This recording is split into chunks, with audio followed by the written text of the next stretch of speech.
अस्सलाम वालेकुम। पैथोजेंस जब फर्स्ट लाइन ऑफ डिफेंस को क्रॉस करते हैं तो second line of defence activate हो जाता है, जिसके अंदर कुछ सेलुलर और मॉलिक्यूलर रिस्पॉन्सेज हैं जो मिलकर अगेंस्ट द पैथोजन फाइट करते हैं, जिसके अंदर हमने स्टडी किया वाइट ब्लड सेल्स को, इन्फ्लामेटरी रिस्पॉन्स को, फीवर रिस्पॉन्स को एंड कॉम्प्लीमेंट प्रोटीन्स को। ये सारी चीज़ें हम डिस्कस कर चुके हैं। इस लेक्चर के अंदर हम इंटरफेरॉन्स, ये भी कुछ मॉलिक्यूल्स हैं, इनको डिस्कस करेंगे।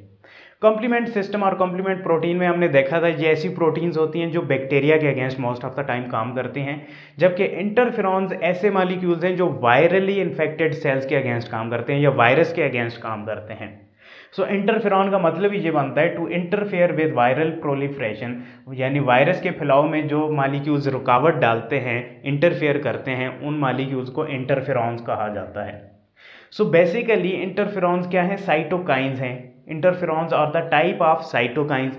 साइटोकाइंस क्या होते हैं? सेल सिग्नलिंग मॉलिक्यूल्स होते हैं, जिनका काम क्या होता है? दूसरे सेल्स को सिग्नल भेजना, और उस सिग्नल के अंदर डेफिनेटली कोई इन्फॉर्मेशन होती है।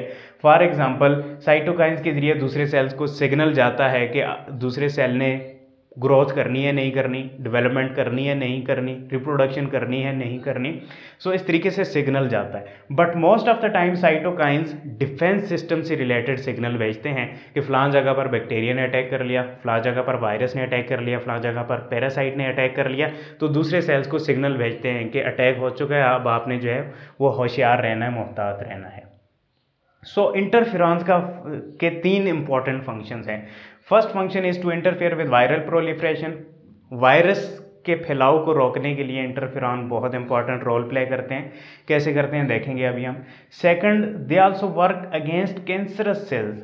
ऐसे सेल्स जिनमें कैंसर डेवलप हो जाता है, उन सेल से भी इंटरफेरॉन लीक आउट होते हैं, निकलते हैं, और स्पेशली वाइट ब्लड सेल्स के साथ वो इंटरफेरॉन अटैच होते हैं, और वाइट ब्लड सेल्स फिर दौड़े चले आते हैं उन कैंसरस सेल्स की तरफ और उन कैंसरस सेल्स को ईट कर लेते हैं।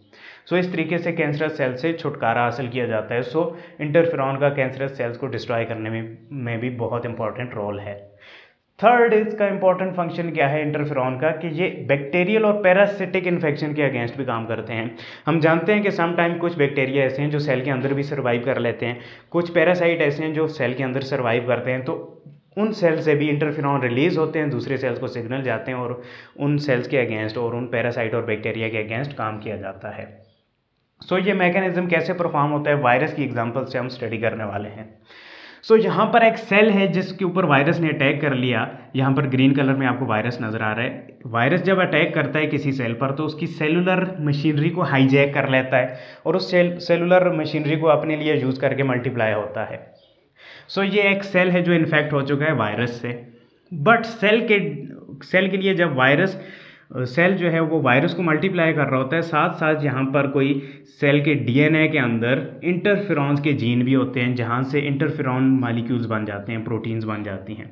सो इंटरफेरॉन्स बनते हैं तो इंटरफेरॉन्स हम जानते हैं साइटोकाइंस हैं। ये इंटरफेरॉन सेल से बाहर निकलते हैं और साथ में जुड़े हुए एडजेसेंट सेल्स को सिग्नल भेजते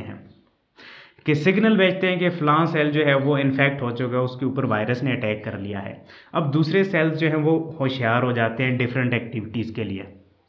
इसकी एग्जांपल ऐसे है कि एक घर है, उसके एक मोहल्ला है, उसमें कोई चोर घुस आए हैं, तो कोई इन्फॉर्मेशन जाती है साथ वाले घरों में, तो वो साथ वाले घर क्या है, घर के लोग होशियार हो जाते हैं, असला वगैरह रेडी कर लेते हैं और प्रीशियस चीज़ों को छुपा लेते हैं।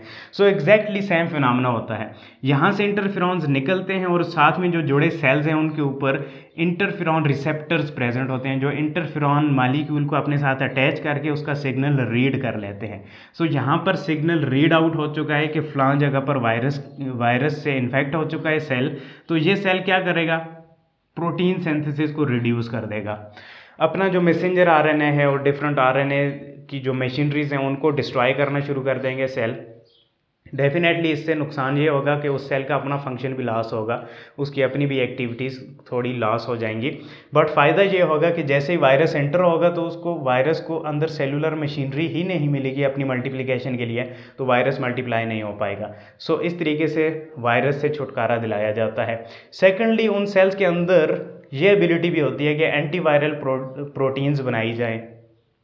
सो एंटीवायरल प्रोटीन का मतलब यह है कुछ एंजाइम्स बनाए जाते हैं जो वायरस के जीनोम को डिस्ट्रॉय करते हैं, क्लीव करते हैं, यानी उन सेल्स के पास जो असला है वो रेडी कर लेते हैं। जैसे ही वायरस एंटर होगा, वायरस का जीनोम एंटर होगा तो उसे क्लीव कर देंगे। और हम जानते हैं वायरस दूसरे सेल के अंदर जब एंटर होता है तो अपना जीनोम या डीएनए या आरएनए एंटर करता है। सो ये तो एक फिनोमेना हुआ कि जो सेल्स हैं एडजेसेंट वो अपनी प्रोटीन सिंथेसिस को रिड्यूस कर लेंगे और एंटीवायरल प्रोटीन्स एंजाइम्स वगैरह को अंदर प्रोड्यूस कर लेंगे, जिसकी वजह से जैसे ही वायरल जीनोम एंटर होगा वो कट आउट हो जाएगा, या फिर रिड्यूस प्रोटीन सिंथेसिस की वजह से वो वायरल जीनोम जो है वो मल्टीप्लाई नहीं हो पाएगा। सेकेंडली, ऐसे सेल्स जो हैं जिनके अंदर वायरस एंटर हो चुका है वहाँ पर जब साइटोकाइंस जाएगा तो एपोप्टोसिस एक्टिवेट हो जाएगी, यानी वो सेल्स खुद को किल करना शुरू कर देंगे। और हम जानते हैं सेल के अंदर एक सुसाइड बैग होता है जिसे लाइसोसोम बोलते हैं, जिसके अंदर लाइसोजाइम एंजाइम प्रेजेंट होता है। वो जो बैग्स हैं वो वैक्यूल्स हैं, वो क्या करते हैं, वो रप्चर होना शुरू हो जाते हैं। जैसे वो रप्चर होंगे तो उनका सारा जो फ्लूइड है वो लीक आउट होता है और सेल जो है वो डिस्ट्रॉय हो जाता है। सो ऐसे सेल जिनके अंदर वायरस एंटर हो चुका है वो एपोप्टोसिस भी कर देते हैं ये इंटरफेरॉन्स की वजह से। एंड थर्डली, कुछ इंटरफेरॉन्स जाकर वाइट ब्लड सेल्स के साथ अटैच होते हैं जैसा कि मैक्रोफेजेस और नेचुरल किलर सेल्स के साथ, और उन्हें सिग्नल जाता है कि फलां जगह पर वायरस से इन्फेक्ट हो चुके हैं सेल्स। ये मैक्रोफेजेस आते हैं तो ऐसे सेल्स जिनके अंदर वायरस एंटर हो चुका है उन्हें ईट करना शुरू कर देते हैं, या नेचुरल किलर सेल्स आते हैं, ऐसे सेल्स के ऊपर साइटोटॉक्सिक मालिक्यूल रिलीज करते हैं और उस सेल को डिस्ट्रॉय कर देते हैं। तो जब सेल ही नहीं रहेगा तो डेफिनेटली वायरस भी नहीं रहेगा। सो इस तरीके से जो इंटरफेरॉन्स हैं वो वायरली इन्फेक्टेड सेल से हमारी बॉडी को छुटकारा दिलाते हैं, और जब वायरली इन्फेक्टेड सेल से छुटकारा मिलेगा तो डेफिनेटली वायरस से भी छुटकारा मिल जाता है। So that is how interferon works against the pathogen. इसके अलावा इंटरफेरॉन्स की 3 फॉर्म्स होती हैं, अल्फा, बीटा एंड गैमा, और इन 3 फॉर्म्स को 2 टाइप में डिवाइड किया गया है, type 1 and type 2 interferons.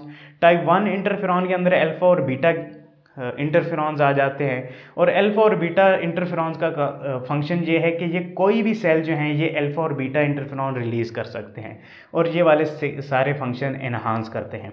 Second type के जो इंटरफेरॉन हैं जिनमें गैमा इंटरफेरॉन्स आ जाते हैं, ये इंटरफेरॉन्स नेचुरल किलर सेल और टी लिम्फोसाइट रिलीज करते हैं, और ये इस वजह से रिलीज होते हैं कि साथ वाले जो एडजेसेंट वाइट ब्लड सेल्स हैं वो एक्टिवेट हों और आकर उस इन्फेक्शन को बिल्कुल सिरे से ख़त्म करें। सो टाइप 1 इंटरफेरॉन का फंक्शन क्या है, साथ वाले सेल्स को सिग्नल देना कि अपनी जो सेलुलर एक्टिविटीज़ हैं उन्हें स्लो डाउन कर लो, एपोप्टोसिस में चले जाओ। जबकि टाइप 2 वाले जो इंटरफेरॉन्स हैं उनका काम क्या है कि वाइट ब्लड सेल्स जितने भी हैं उन्हें एक्टिवेट करना, और ताकि बिल्कुल जो वायरसेस हैं उनके अगेंस्ट काम करके उन वायरसेस से छुटकारा दिलाना।